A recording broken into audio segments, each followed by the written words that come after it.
강아지가 하품을 하는 이유는 무엇일까요?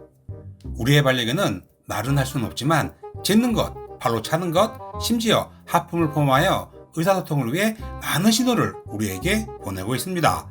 대부분의 보호자들은 반려견의 하품을 피로나 지루함으로 연관을 짓고 있지만 사실 반려견은 여러 가지 이유로 하품을 합니다.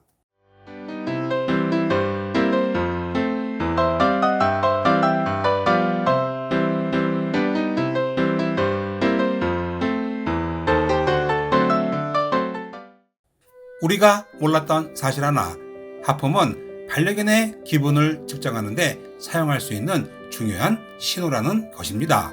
자, 그렇다면 반려견이 하품을 하는 이유에 대해 알아보겠습니다. 반려견은 왜 하품을 할까요? 사람과 마찬가지로 반려견이 하품을 하는 이유는 매우 다양하고 많은 과학자들과 반려견 행동주의자들은 광범위한 연구를 뒷받침하는 수많은 이론을 내놓고 있습니다. 그 첫 번째가 반려견이 피로해서 하품을 한다는 것입니다. 물론 반려견도 사람처럼 피곤해서 하품을 합니다. 과학자들은 피로에 대한 반려견 신체의 반응이 왜 하품인지 밝혀내지 못하고 있지만 한 이론에서는 반려견은 하품을 통해 체온을 조절하고 심지어 일시적으로 심박수를 높이는 방법이라고 밝혀냈습니다. 이 두 가지는 모두 반려견이 졸음을 줄이는 데 도움이 될 수 있습니다. 그렇다면 반려견이 졸려서 하품을 하는지 우리는 어떻게 알 수가 있을까요? 우리는 반려견의 행동에서 그 단서를 찾아야 합니다.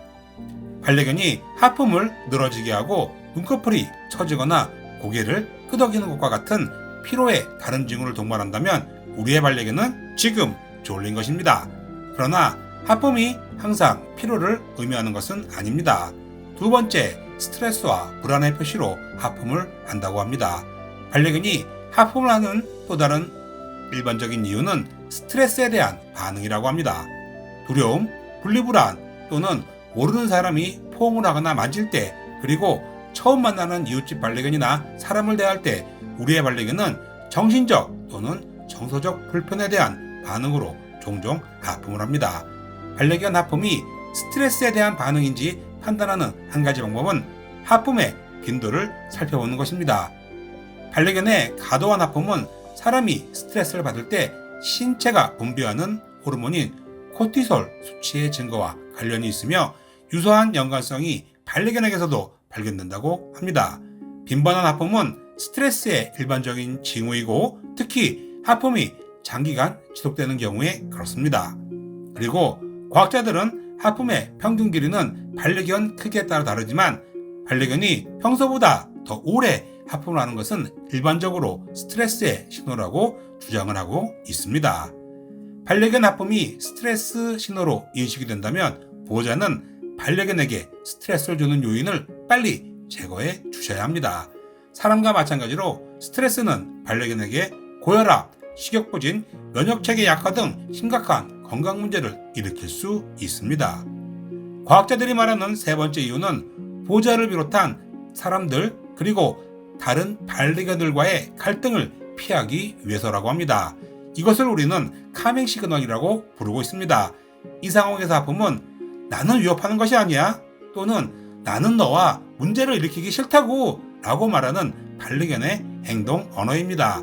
눈을 깜빡이고 코를 핥는 것과 함께 하품은 공격성의 단계로 알려진 첫 번째 행동 중 하나입니다.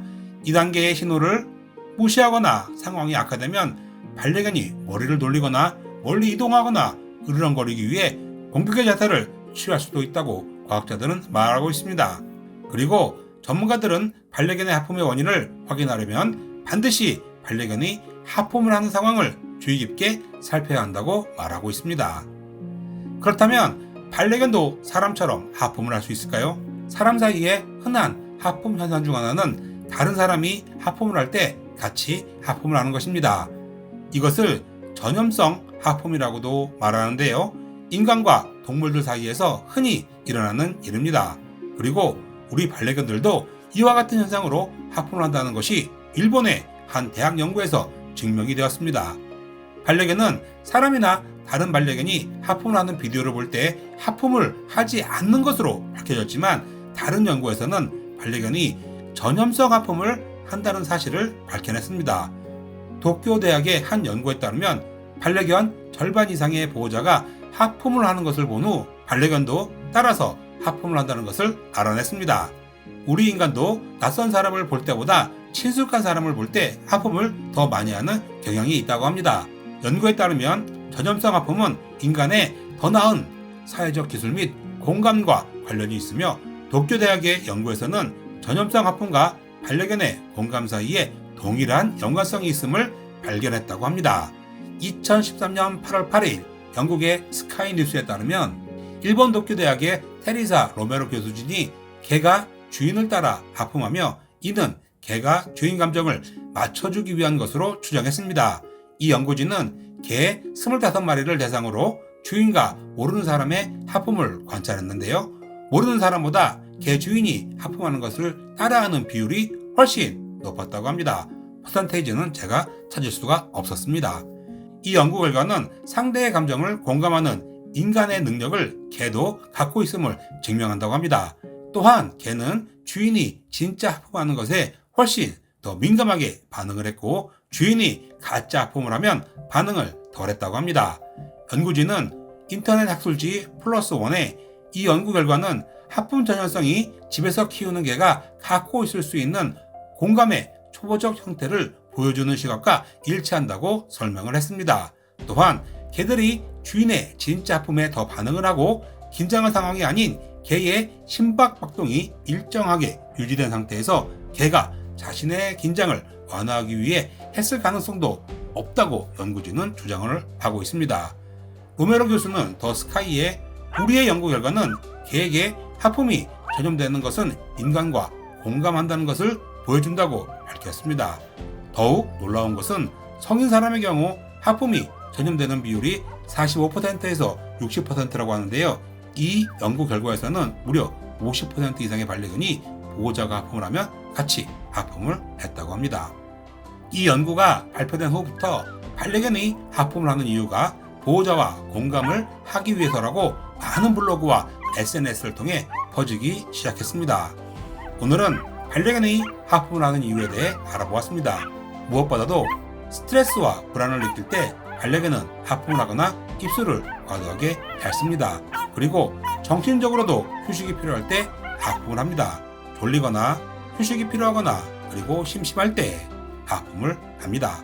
즉 긍정적인 신호보다 부정적인 신호가 조금 더 많으니 반려견이 하품을 할 때에는 특히 주위에 반려견을 괴롭히거나 불안하게 만드는 무언가가 있는지 꼭 확인을 해주시기 바랍니다. 지금까지 비숑프리제 짱아 실버푸들 까미 아빠였습니다. 감사합니다. 땡큐.